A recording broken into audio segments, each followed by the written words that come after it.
Super hits 93.5 red FM पर another edition and November edition of Sunday superstars. आज बात चल रही है, नवंबर में होती है वर्ल्ड फर्टिलिटी डे और बात चल रही है आईवीएफ की। हमारे साथ है the one and only doctor Richa Singh, renowned IVF specialist of the city. तो जब आईवीएफ की बात होती है तो फेलियर्स की बात तो जरूर होती है, क्योंकि कई सारे केसेस होते हैं जो आके कहते हैं कि नहीं यार ये सब काम वाम कुछ करता नहीं है। Ma'am, over to you. Definitely IVF अगर होगा तो आईवीएफ फेलियर्स भी होंगे, बिकॉज वी ऑल नो कि ये 100% सक्सेसफुल प्रोसीजर नहीं है। 30 to 40% इसमें सक्सेस होती है और बहुत अच्छे से अगर किया जाए तो 70% तक लिया जा सकता है। बट उसके बाद भी देयर आर फेलियर्स।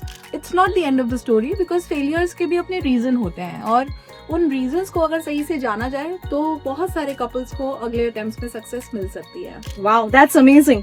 तो रीजंस को मैप कर लिया जाए तो सोल्यूशन मिल जाएगा। सोल्यूशन और रीजंस के बीच ही एक टर्म मैंने बहुत सुना है, भाई मुझे नहीं पता क्या है। What is this genetic testing जो फेलियर से रिलेटेड ही है? बिल्कुल, एक्चुअली क्या होता है कि जब हम साइकिल हमारा फेल होता है तो रीजन बहुत सारे होते हैं।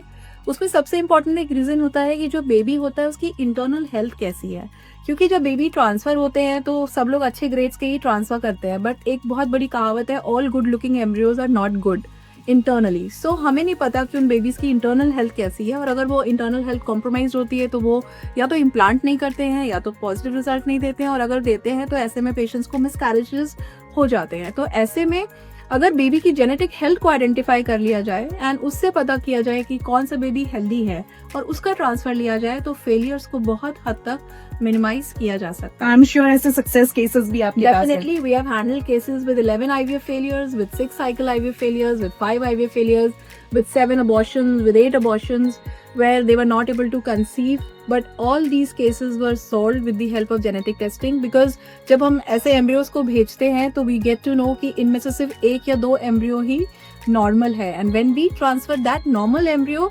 that's how the patient is able to conceive. Super ma'am, that's amazing. तो एक रहता है ना कि आपके मन में एक होप है, ये जो होप ही है, ये उम्मीद ही है, शायद यही हमें जीवित रखती है, ऐसा लोग कहते हैं। तो आगे इसी बारे में, इसी फेलियर के बारे में, यानी आईवीएफ के फेलियर के बारे में, उसको आइडेंटिफाई करने के बारे में और कुछ बातें होंगी। Stay with us on Sunday superstars.